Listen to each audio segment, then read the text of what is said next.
France না England, তৃতীয় স্থান কার দল? জয়ের হ্যাট্রিক লাল হলুদে, সাংবাদিক সম্মেলনে দুই কোচ।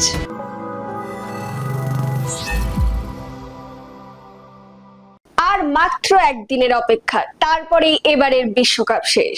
বিশ্বজয়ের মুকুট কার মাথায়? উত্তর মিলবে ফাইনাল শেষে। প্রিমিয়ার লিগ এগিয়ে চলেছে লাল হলুদ, এইসব খবর নিয়ে আমি শায়নি শুরু করবো আজকের পর্ব। আজ ভারতীয় সময় মধ্যরাতে তৃতীয় স্থানের লড়াইয়ে নামছে এমবাপে ফ্রান্স ও হ্যারি কেন, বেলিংহামের ইংল্যান্ড। শেষ হাসি কার? অপেক্ষা আর কিছুক্ষণের। জয়ের হ্যাট্রিক লাল হলুদের। আজ ঘরের মাঠে রেলের বাধা পেরিয়ে পর তারা 3 ম্যাচে জয় পেল। এদিন 1-0 গোলে হারালো রেলওয়ে ফুটবল ক্লাবকে।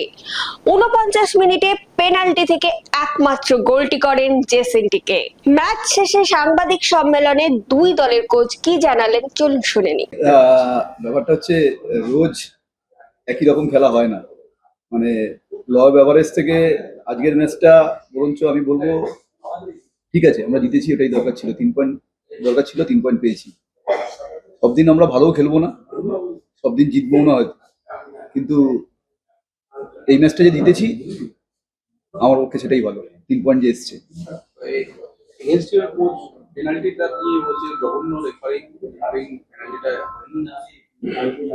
পেনাল্টিটা আমি যতক্ষণ না ক্লিপিংস দেখছি পুরোপুরি বলতে পারবো না, তবে বেঞ্চ থেকে লেগেছে পেনাল্টি ছিল। এবার যতক্ষণ না ক্লিপিংস দেখছি পুরোপুরি বলা যাবে না যে কি অবস্থা হয়েছে, কারণ উত্তম ওখানে একটা হেডেবল পজিশন ছিল, টসটা যখন আসছিল ওকে পুল করা হয়েছে বলে আমাদের বেঞ্চ থেকে মনে হয়েছে। আমি বলছি না ডেফিনিট ওটা, যতক্ষণ না ক্লিপিংস দেখছি বলা যাবে না। ক্লিপিংস দেখে আমি ক্লিয়ার করতে পারবো। হ্যাঁ, এমনি টুকটাক গন্ডগোল ছিল, এমনি খুব একটা প্রবলেম ছিল না। অনেকগুলো গোল মিস করে আপনার টিম। অনেকগুলো মিস হয়েছে।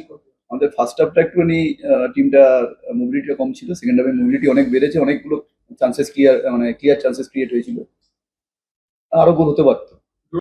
গোলটা আমাদের মিস হয়েছে, ওইটা গোলটা কনসিডারে হয়তো খেলার রেজাল্টটাও ড্র হয়ে যেত। আপনাদের টিমের যদি ডিফেন্ডিং নিয়ে কথা বলি, আপনাদের কাছে মনীষ রয়েছে, আপনাদের কাছে সায়ন রয়েছে, দুজনেই ভালো ডিফেন্ডার, কিন্তু তাদের মধ্যে বোঝাপড়ার একটা অভাব দেখা যাচ্ছে। এটা কারণ কি হতে পারে? না, এটা অ্যাকচুয়ালি মনীষ হলো আমাদের ইনজুরি থেকে জাস্ট উঠলো। অনেকদিন ধরুন ওর পায়ে আপনার অপারেশন হয়েছিল, এখন ও অনেকদিন বাদে প্রায় 8 মাসও মাঠের বাইরে ছিল। তো সুতরাং আমাদের রেলের হলো মেন ফোকাস থাকে all over India railway, inter rail যেটা বলে, আমাদের সেটা সেপ্টেম্বর মাসে আছে, ঠিক আছে। তো সুতরাং আমরা কি করি যে আমাদের ম্যাক্সিমাম চাকরিজীবী ছেলেদেরই আমরা ম্যাচ খেলাই, এবং আমরা যাতে আমাদের ইন্টার রেলটা আমাদের নিজেদের কাছে একটা অলিম্পিক বলে আমরা মনে করি। সুতরাং সেই জন্য আমাদের চাকরিজীবী ছেলেকে ম্যাচুয়েট করার জন্য এবং ম্যাচ ফিট করার জন্য এটাকে আমরা ইমপ্লিমেন্ট করি। সে আস্তে আস্তে ডে টু ডে অনেক ইমপ্রুভমেন্ট করেছে, আগামী দিন আরো ভালো খেলবে। আজকের ফলাফল কলকাতা ফুটবল লিগ। আজ কলকাতা ফুটবল লিগের দ্বিতীয় ডিভিশনের খেলায় ধরমপুর মাঠে ক্যালকাটা ফুটবল ক্লাব ও যাদবপুর অ্যাসোসিয়েশনের খেলা 1-1 গোলে ড্র হয়। সিএফসির হয়ে গোল করেন সন্তোষ থাপা ও যাদবপুরের গোলটি সুমিত মান্নার। বাঁশদ্রোণী ইয়ং বেঙ্গল এসে আড়িয়াদহ মাঠে 1-0 গোলে ট্যাংরা এফসিকে হারায়। গোল করেন নবী মাল।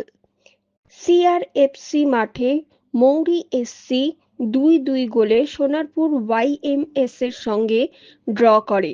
মৌরির হয়ে রাহুল ব্যানার্জি ও আজিবুর মিস্ত্রি এবং সোনারপুরের পক্ষে জোড়া গোল হাবিবুর রহমান মণ্ডলের। Doctor B.R.. আম্বেদকর মাঠে আড়িয়াদহ এসসি ও সারদান এসির খেলা 1-1 গোলে ড্র হয়। আড়িয়াদহর হয়ে গোল করেন অমিত মুর্মু ও সারদানের গোলটি অয়ন রাজবংশীর। তৃতীয় ডিভিশনের খেলায় বিজি প্রেস মাঠে বিওয়াইএস এভারগ্রিন ক্লাব রনি মান্ডির গোলে 1-0 ব্যবধানে হারালো কুমোরটুলি ইনস্টিটিউটকে। হাইকোর্ট মাঠে রামকৃষ্ণ এসসি ও বেহালা ইউথ অ্যাসোসিয়েশনের খেলাটি গোলশূন্য শেষ হয়। টাউন মাঠে বাটা এসসি সুমনদের গোলে 1-0 গোলে বালি দেশবন্ধু এইচএমএস কে হারায়। কাস্টমস মাঠে West Bengal Association of Deaf 3-0 গোলে হাওড়া উদ্যোগীকে হারায়। গোল করেন সম্রাট সিং, সায়ন্তন গিরি ও বিভাস বাস্কে। তালতলা মাঠে চাঁদনী এসসি 2-1 গোলে ব্যাতর এসসিকে হারায়। আগামীকালের খেলা কলকাতা ফুটবল লিগ।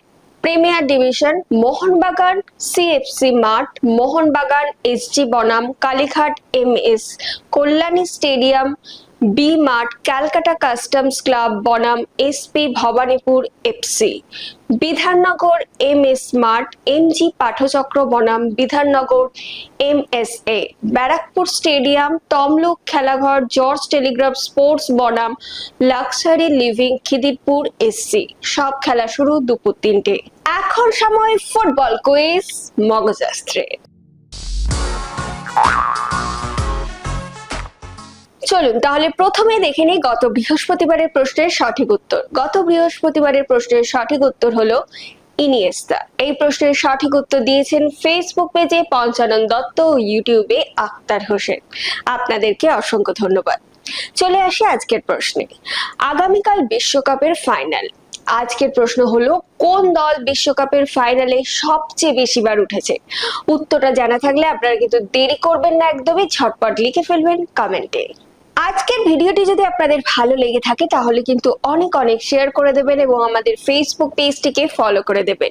বাংলা ফুটবলের এরকম আরো খবর জানার জন্য আমাদের ইউটিউব চ্যানেলটিকে সাবস্ক্রাইব করে বেল আইকনটি প্রেস করে দেবেন। আজকের মতো আমি এখানেই বিদায় নিচ্ছি। আবার আপনাদের সঙ্গে দেখা হবে আগামী পর্বে। শুভরাত্রি।